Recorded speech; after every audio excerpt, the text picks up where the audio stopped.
ትቀናለህ። በዜና አበው ላይ አጋንንት አንድን መነኩሴ ለማሰናከል ሲማከሩ የሚያሳይ ታሪክ ተጽፏል።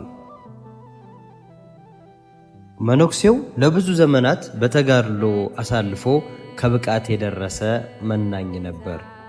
የአጋንንቱ ጭፍራ በአለቃቸው ተመርተው ይህንን መነኩሴ ለማሳት ዘመቱ። ተራ በተራ ወደ እርሱ እየሄዱ የፈተና ወጥመዳቸውን ዘረጉበት።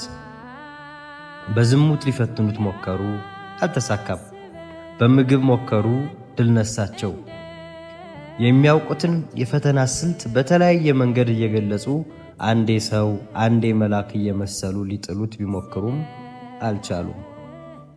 አለቃቸው ይህንን ጊዜ በሉ እኔ የማደርገውን ተመልከቱ አላቸውና መንገደኛ መስሎ ወደ መነኩሴው ቀረበ። በጆሮው የሆነ ነገር ነግሮት ወዲያው ተሰናብቶት ወጣ። ይህንን ጊዜ አጋንንቱ እያዩት መነኩሴው መንፈሳዊ ገጽታው ተገፎ ፊቱ በቁጣና በንዴት ሲለዋወጥ ተመለከቱት።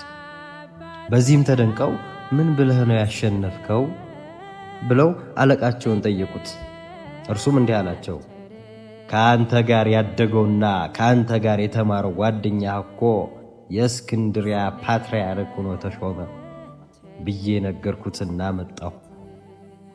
አሁን ልቡ በቅናት እየነደደ ነው አላቸው። አጋንንቱ በደስታ ጨፈሩ። ሰይጣን የቅናትን ኃይል ጠንቅቆ ያውቃል። መጽሐፈ ቅዳሴ ሞትን ሲገልጸው በሰይጣን ቅናት ወደ ዓለም የገባ ይለዋል።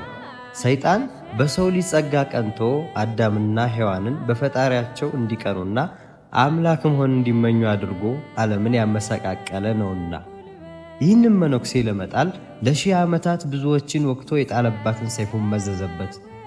መነኩሴው የእኩያውን መሾም ሲሰማ ቅናቱን መቋቋም አቃተው። ቅናት እጅግ ክፉ ኃጢአት ነው። ሰው ቢዘሙት ቢሰክር በሥጋው ነው። ቅናት ግን በምታስተውል ነፍስ ውስጥ የሚበቅል መርዝ ነው። ቃየልን በየዋህ ወንድሙ ላይ ያስጨከነው ቅናት ነበር። የአቤል ስኬት ለቃየል ውድቀት መስሎት ስለተሰማው በግፍ ሊገድለው በቃ። ዮሴፍ የለበሳት የቀለሟ ብዙ የሆነ ጌጠኛ ቀሚስ በወንድሞቹ ዘንድ የመረረ ጥላቻን አትርፋለት ነበር። አንዱ አጊጦ አምሮ ሲታይ ቢሞትና ቢገላግሉትስ ደስ የሚላቸው የዮሴፍ ወንድሞች በየዘመኑ አሉ። ዮሴፍም አርፎ አልተቀመጠም፣ እየሄደ ሕልሙን ይነግራቸው ነበር። ስለ ሕልሙም የበለጠ ጠሉት ይላል። ወዳጄ ሕልምን ዝም ብለህ ለሰዎች አትዝራ። ሕልም ስልህ ተኝተህ የምታየውን ብቻ ማለት አይደለም።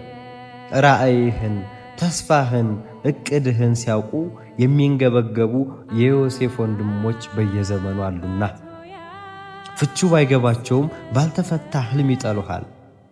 ምንም ነገር ሳታደርግ እንኳን ለምን አለምከው ብለው ጥርስ ይነክሱብሃል። ዮሴፍ ግን ይሄ ስላልገባው ነገራቸው።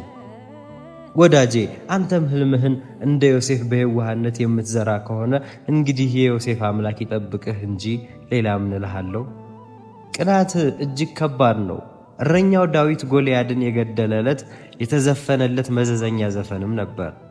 ሳኦል 1000 ገደለ፣ ዳዊት 1000 ገደለ ብለው ዘፈኑለት። ይቺ ዘፈን በሳኦል ጆሮ ስትደርስ ዳዊት ላይ ብዙ ጦር አስወረወረች። ሳኦሎች ሌላ ሰው ከነርሱ በላይ ሲመሰገን የሰሙለት በቅናት ታውረው ገበታ ላይ ሳይቀር ሰይፍ ይመዛሉ። የጠፋው ልጅ ወንድምን አስበው በሉቃስ ወንጌል ምዕራፍ 15 ከቁጥር 20።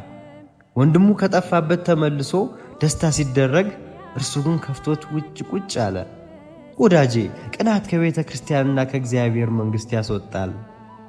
የሌላ ሰው ስኬት ካበሳጨህ እንደ ጠፋው ልጅ ወንድም ውጭ ቁጭ ብለህ አፈር እየጫርክ እምቢየው አልገባም እያልክ እያልጎመጎምክ ትቀራለህ።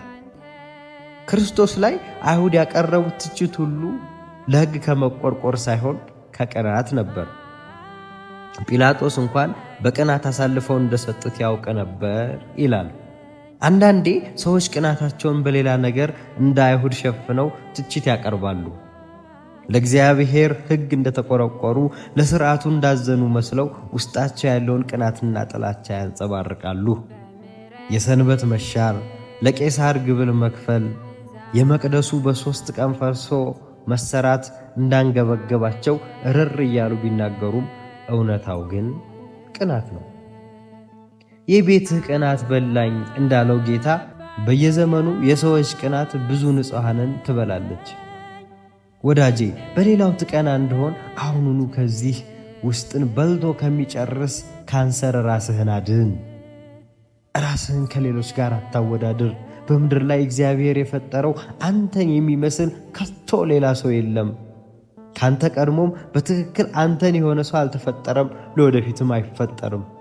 እግዚአብሔር ቀድሞ ያልሰራው ደግሞም የማይሰራው ምርጥ ዕቃው ነህና ራስህን ከሌላ ጋር አታወዳድር።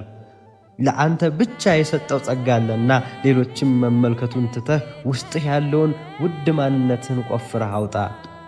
ያንተ የሕይወት ቁልፍ የተቀበረው አንተው ውስጥ ነው። ሌሎችን ረስተህ ወደ ራስህ ጠልቀህ ግባ።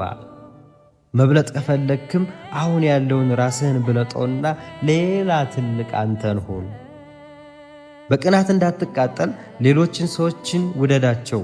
ከወደድሃቸው ፍቅር አይቀናምና የእነርሱ ስኬት የደስታህ ምንጭ ይሆናል። የቅናት ስሜት ሲሰማህም ቀናተኛ ልቤን ፈውስልኝ ብለህ ወደ አምላክህ ጩህ፣ ለምነው። በአግባብ እንመላለስ። በዘፈንና በስካር አይሁን፣ በዝሙትና በመዳራት አይሁን፣ በክርክርና በቅናት አይሁን። ሮሜ 13 ከቁጥር 13። አለታ ወንዶ ኢትዮጵያ ጥር 5 2013 ዓመተ ምህረት በዲያቆን መምህር ሄኖክ ኃይሌ ተጻፈ።